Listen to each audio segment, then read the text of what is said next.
¿Tú negarías de dónde eres? No, jamás. Yo soy de los teques, No, soy de los este teques. es el propio orgullo. Este es como un catalán, como si Cataluña... No, vale, pero ¿por qué tú comparas los altos mirandinos gloriosos Porque eres territorial. y perfectos con Cataluña? Tú eres territorial. Tú vas a decir, tú eres de los que piensas que los teques no es San Antonio. Evidentemente. ¿Ves? Listo, ya Los es Teques catalán. es la capital del Bueno, estado Miranda. San Cataluña no es Antonio España, entonces. es otro pueblo, otra ciudad aparte, Pero otro municipio. Cataluña no es Barcelona, dicen no, los presentes también. No importa, hay que ser orgulloso de dónde es uno. Usted veía Bitácora Claro. ¿Cómo no? y viajaba por distintos lugares de Venezuela. No a tantos lugares, pero sí a muchos. Bueno, ¿Y recuerda quién llevaba ese programa? sí, claro. ¿Quién lo llevaba? ¿Ah? ¿Quién lo llevaba? Valentina Quintero, por favor. Valentina Quintero está en línea en este momento en La Medida Imperfecta y le damos la bienvenida. Valentina, buenas tardes, bienvenida a Playtop Radio. ¿Cómo estás?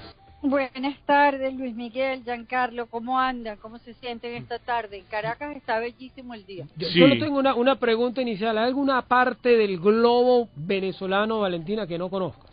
Mira, tú sabes que eso es perfecto, que siempre falte algo, Muy bien. porque si no se nos habría acabado el trabajo. Y además que siempre la gente, ahorita estamos haciendo una campaña que se llama Cerquita por Ahorita, que la estamos haciendo por Instagram, donde lo que queremos es que la gente viaje a lo que tiene cerca, ya que no, bueno, se debe quedar en su casa, sitios a los que puede ir incluso caminando. Y no te imaginas todas las maravillas que nos llegan, que bueno, que de repente no las conocemos porque es que si un pozo en Cojedes al que va solamente la gente de Tinaco porque lo llega caminando, ¿sabes? Cosas Claro. de ese tipo, ¿no? Entonces siempre, Venezuela siempre nos va a sorprender y eso es fascinante. Así que siempre me falta algo, gracias al cielo. Cuando miramos hacia atrás en el tiempo, ¿cómo surge la idea de Bitácora y cómo se convierte de repente en el programa de turismo y de viajes de la punta de lanza en la televisión venezolana? Bueno, para que tú veas que eso no tuvo ninguna planificación. Yo tenía 10 años escribiendo en Feriado, el manual de ociosidades. Feriado era el suplemento dominical del Nacional. Uh-huh.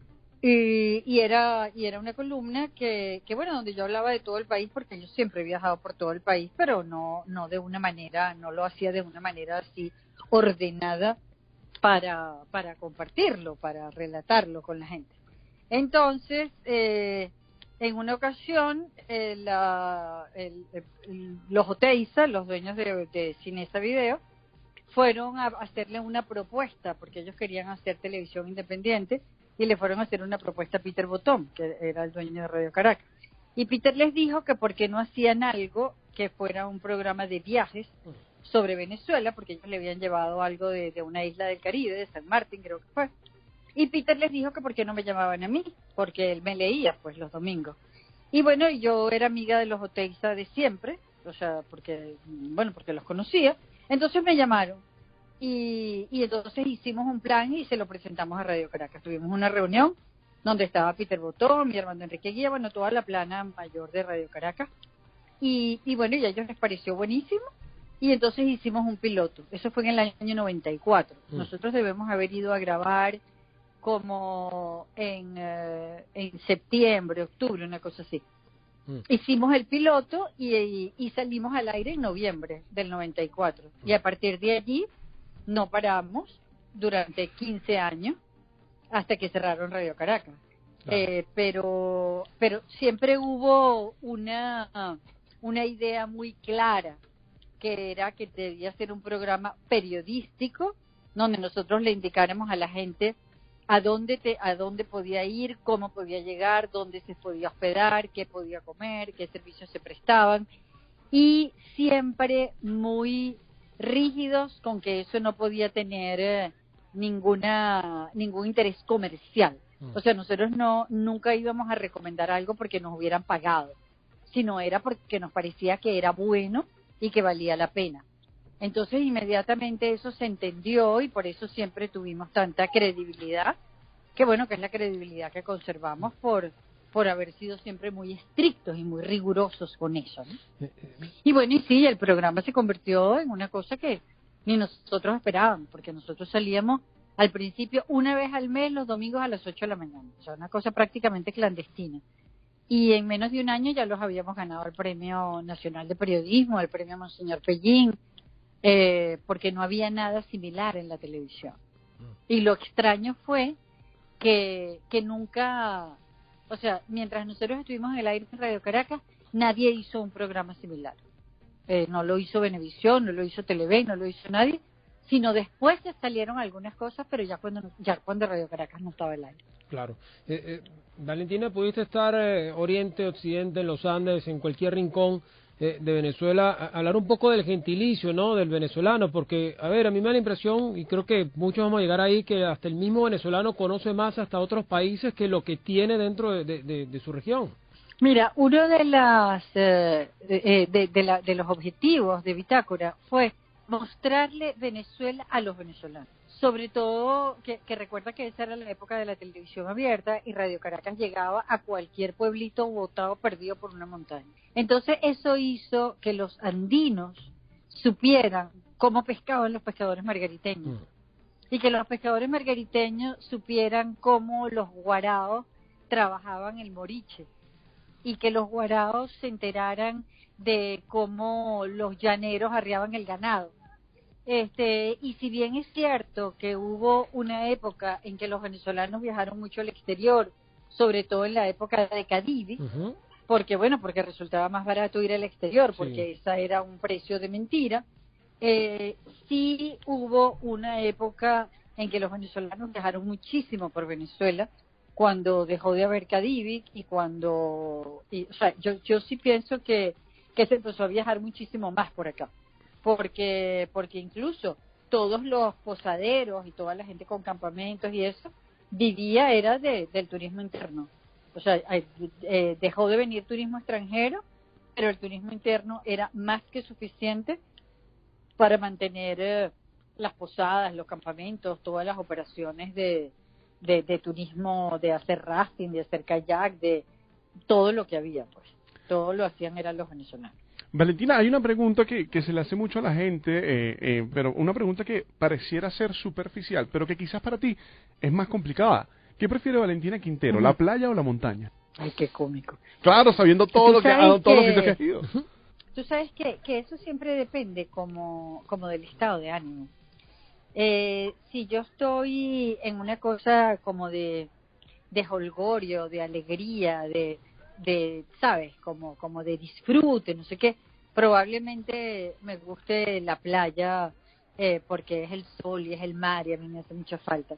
Pero si yo quiero leer, si yo quiero estar como en calma, si yo quiero estar en silencio, si yo quiero caminar, yo me voy a la montaña, porque eso es lo que hago en la montaña. A mí me gusta muchísimo en la montaña visitar a los campesinos, ir a las siembras. A mí me cautiva la tierra, me parece fascinante lo generosa que es esta tierra nuestra, la abundancia de las siembras. Entonces eso es una cosa que me gusta visitar, me gusta ir, me encanta. Valentina, mencionabas que durante muchos años con RCTV, pues el programa llegaba a cada rincón, a cada pueblito. Cuando llegabas a esos pueblitos, obviamente la gente tenía la referencia y que venía Valentina Quintero, sin duda alguna, era como la sensación del momento para ellos. ¿Cómo lo vivías, no? Porque afrontar también esa vamos a llamar la fama de que alguien construye por el propio país, por aquellos lugares que nadie menciona, pero sí llegan con cámaras, con programas especiales, mostrando lo que es el interno que probablemente muchos desconocían. Eso era muy emocionante y de verdad muy emotivo. Yo recuerdo que una vez nosotros andábamos y fuimos a la Teta de Niquitao. Esos son unos páramos en Trujillo que casi nadie visita. Y nosotros andábamos en aquellas camionetas que eran como unas vallas que decían Bitácora, no sé qué y tal. Y nosotros íbamos pasando por esos páramos rumbo a la Teta de Niquitao. Y empezaron a acercarse todos los campesinos, acercarse al carro y a llevarnos zanahorias y papas y remolachas y todas las cosas que estaban sembrando, porque les daba una emoción enorme que nosotros estuviéramos ahí. Y entonces, y por supuesto, me decían, es que nosotros la vemos en la televisión y nosotros porque hemos sabido todo lo que hay en el país y nosotros queremos que usted venga para que saque una zanahoria, para que le muestre a la gente cómo se siembran las zanahorias, venga para que vea cómo se saca la papa.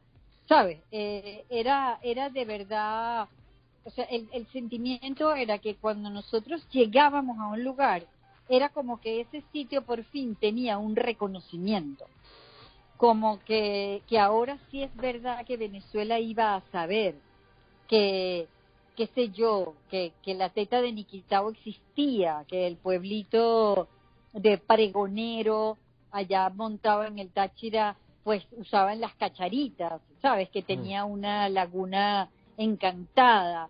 O sea, ¿sabes? La gente sentía que ahora por fin se iba a conocer su historia. Y eso era muy emocionante, de verdad. Me imagino que durante tanto tiempo hubo muchas anécdotas, pero ¿hay alguna anécdota que quisieras compartir con nosotros que haya sido más resaltante o más llamativa que otras?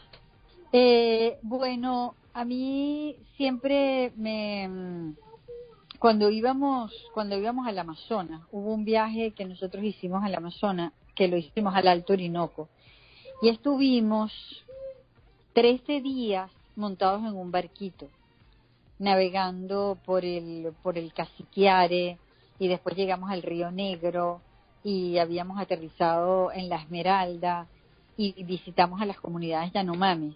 Y con tantos años que teníamos viajando, nunca habíamos ido a una comunidad Yanomami. Y a mí o sea, a todos nos asombró la manera tan virgen en la que viven. Y yo recuerdo que llegamos a una comunidad que estaba junto al río Sipapo. Y cuando nosotros íbamos llegando con el barquito, que era un barquito que tenía unos camarotes y todo, unos barquitos que se utilizan muchísimo en Brasil, y había el Lucho tenía su barquito, un indígena del Amazonas. Y cuando nosotros llegamos, todo el mundo, ¿sabes? Así le hacía hacia los brazos, y yo decía, nos están saludando, yo no puedo creer, aquí no deben saber quiénes somos nosotros, ¿sabes? Estamos en el Sipapo. Y resulta que lo que estaban era espantándose la plaga. No, Okay. Era una cosa bestial. Y entonces yo me acuerdo que entramos a los chabonos y era como puro humo, porque por supuesto esa era la manera de combatir aquella plaga tan malandra, ¿no? Y entonces las muchachas, las Yanomami, me preguntaron, había un solo muchacho que hablaba español. Y bueno, y el guía nuestro, Lucho, hablaba Yanomami porque él había vivido con las comunidades Yanomami. Entonces me preguntaron si yo me quería maquillar, porque ellas se maquillaban, se ponían unas líneas y unas cosas en la cara, y yo dije, sí, claro, ¿sabes? Me fui con ellas. Y me hicieron unas líneas y unas cosas en la cara, y era la cosa más hedionda, porque era una grasa, y yo casi no podía respirar, pero ellas estaban tan emocionadas y, ¿sabes? Y les parecía y además hicieron una cosa lindísima con las líneas. Y yo dije, bueno, a lo mejor con esto no me va a molestar la plaga, ¿sabes? Pero ese fue un viaje extraordinario, y era una época, imagínense que uno de los mejores aliados que nosotros teníamos para esos viajes era la Guardia Nacional. O sea, la Guardia Nacional nos llevó en su avión hasta La Esmeralda, y después nos fueron a buscar con otro avión a San Carlos de Río Negro, porque eran unos viajes muy complicados, muy costosos, no teníamos cómo pagarlo.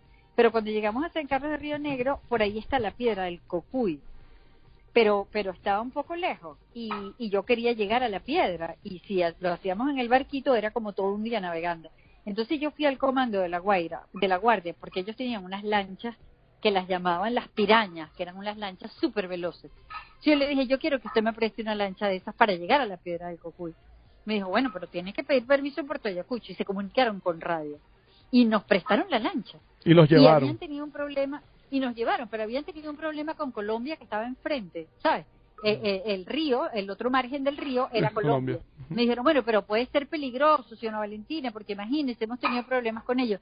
Yo le dije, bueno, pero yo me imagino que en estas lanchas ustedes tienen armas. Me dijo, bueno, sí. Entonces yo le dije, bueno, vamos. Yo le dije, nosotros nos agachamos. Entonces, bueno, nada, nos agachamos, pero no nos atacaron. Y ellos iban como con todas las ametralladoras volteando para Colombia, ¿sabes? Para protegernos. Y cuando llegamos a la piedra del Cocuy, ya la veíamos más grande, pero yo le dije, yo la tengo que tocar. Entonces me dijo, ¿cómo que tocar? Y yo le dije, claro, ¿cómo no la voy a tocar? Entonces nos prestaron una lanchita chiquitica que iba yo con 3 guardias nacionales, el camarógrafo y el director. Y nos metimos por ahí por una selva y navegamos por la selva que estaba inundada y al final nos empujábamos con los troncos y llegamos a un caminito y ahí nos bajamos y tocamos la piedra del Cocuy. Yo le dije, ahora sí nos podemos devolver. Y entonces, bueno, nos devolvimos otra vez en la lanchita, nos encaramamos en la piraña. Imagínate, nosotros necesitábamos todo un día para ir y en la piraña llegamos en 1 hora.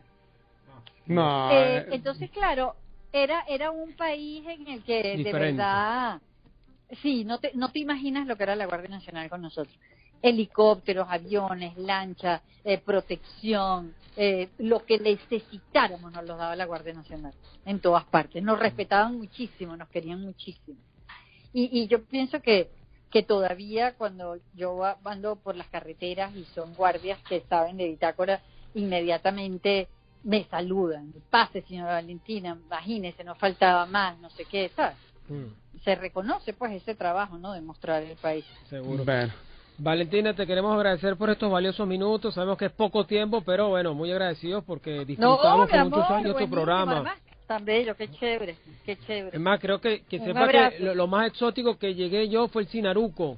Vaya que había que echarle para llegar ahí. Bueno, pero Mamita. está chévere, está chévere. Y la cruzamos de Buenísimo, medianoche. quisiera pescar, me imagino. Y la cruzamos a medianoche, la selva. Creo que éramos un poquito loquitos, Perfecto. pero bueno. No, lo no, logramos. no, perfecto. No lo Chao, logramos. niñitos, muchísimas Chao. gracias por llamar. Un beso. Nos dijeron niñitos, Muy qué bien, bello. Chao, Valentina Valentina, Quintero. gracias.